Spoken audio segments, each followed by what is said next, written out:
Scholarship fee reimbursement ను తక్షణమే విడుదల చేయాలి.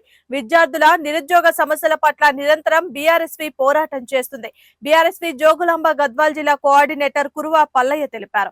జోగులాంబ గద్వాల్ జిల్లా కేంద్రంలోని బీఆర్ఎస్ పార్టీ కార్యాలయంలో బీఆర్ఎస్పీ క్యాలెండర్ ను విద్యార్థి నాయకులతో కలిసి ఆవిష్కరించారు జిల్లా కోఆర్డినేటర్ కురువ పల్లయ్య. ఈ సందర్భంగా ఆయన మాట్లాడుతూ, ఇప్పుడున్న కాంగ్రెస్ సర్కార్ రేవంత్ రెడ్డి నిరుద్యోగుల్ని విద్యార్థుల్ని మోసం చేసి గద్దెనెక్కి ఇచ్చిన హామీలను అమలు చేయకుండా తుంగలో తొక్కి విద్యార్థుల పట్ల శాపంగా మారాడని అన్నారు.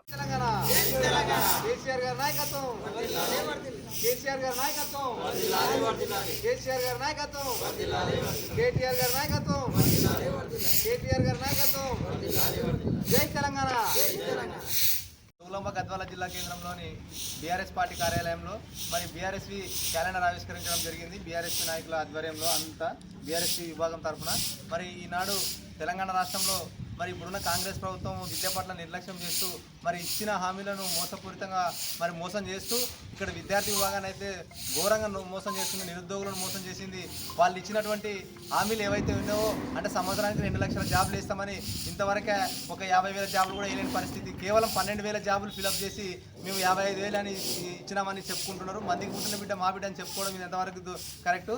మరి ఇప్పుడు ఉన్నటువంటి సిచ్యువేషన్లో మరి రేపు అసెంబ్లీలో పెట్టే బడ్జెట్లో ఖచ్చితంగా విద్యారంగానికి 15% కేటాయించాలని డిమాండ్ చేస్తూ ఉన్నాము. అదేవిధంగా మరి జాబులు కూడా నోటిఫికేషన్ ఇవ్వాలని డిమాండ్ చేస్తున్నాము. ఇప్పుడున్న జాబ్ క్యాలెండర్ అది జోక్ క్యాలెండర్గా మారింది. కేవలం రేవంత్ రెడ్డి అంటే మభ్యపెట్టి విద్యార్థులను నిరుద్యోగులను రెచ్చగొట్టి ఆనాడు ఓట్లు వేయించుకొని మరి వచ్చిన తర్వాత పిల్లలకి ఏమి అంటే విద్యార్థులకు ఏమి ఇంప్లిమెంట్ చేయకపోవడం. ఇంకోటి బాధాకరమైన విషయం ఏంటంటే ఈ రాష్ట్రంలో ఇప్పటికే ప్రైవేట్ కాలేజీలు చదువుకుంటున్నటువంటి డిగ్రీ పిల్లలు కానీ పీజీ పిల్లలు కానీ మరి కాలేజీ స్టూడెంట్స్ కానీ వీళ్ళకందరూ కూడా స్కాలర్షిప్లు రాక ఫీజు రింబర్స్మెంట్ రాక చాలా నానా ఇబ్బందులు పడుతూ ఉంటే ఇవాళ కాంగ్రెస్ ప్రభుత్వం దున్నపోతు మీద వానం అన్నట్టు నిమ్మకు నీరెత్తినట్లు వ్యవహరించడం దుర్మార్గం. కేవలం రేవంత్ రెడ్డి ఓన్లీ తన సొంత లాభం కోసం డబ్బులను మరి ఇప్పటికే 1,52,000 కోట్ల అప్పు తీసుకొచ్చి సొంతంగా అన్నదమ్ములు బాగుపడినారు. మరి ఢిల్లీకి మూటలు మోస్తున్నాడు తప్ప విద్యార్థులకు ఏం చేయాలా, నిరుద్యోగులకు ఏం చేయాలా, ఈ రాష్ట్రంలో విద్యా వ్యవస్థకు ఏం చేయాలని ఒక ఆలోచన లేదు, ఒక విజన్ లేదు. ఇంతవరకు ఈ రాష్ట్రానికి విద్యాశాఖ మంత్రి లేకపోవడం సిగ్గుచేటు. మరి ఇవాళ ఉన్న పరిస్థితుల్లో యూనివర్సిటీలలో కూడా అంటే నిషేధాలు విధించడం మరి అంటే ధర్నాలు చేయకూడదు, నిరసన తెలపకూడదు అని ఇవాళ యూనివర్సిటీల్లో కూడా ఆంక్షలు విధించడం ఎంతవరకు కరెక్టు?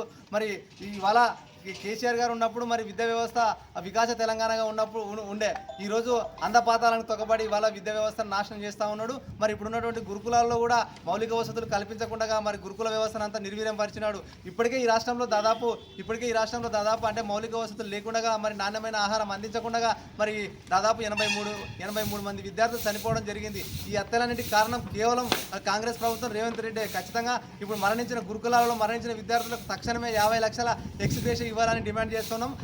అదేవిధంగా మరి నువ్వు ఇచ్చిన హామీ ఏదైతే ఉందో ప్రతి విద్యార్థికి కూడా చదువుకునే విద్యార్థికి 5 లక్షల విద్యా భరోసా కార్డు ఇస్తాను చెప్పినావు. మరి ఆ కార్డు ఏమైంది, ఎప్పుడు ఇస్తావు? మరి అదేవిధంగా చదువుతున్న మహిళలకు స్కూటీలు ఇస్తాను చెప్పినావు. మరి స్కూటీలు ఎప్పుడు ఇస్తావు? అదేవిధంగా మరి చేయూత పథకం కింద 2,500 ఇస్తాను చెప్పినావు. అది ఎక్కడే పోయింది? మరి ఇవాళ ఈ రకంగా చాలా హామీలు ఇచ్చినావు. ప్రతి మండలానికి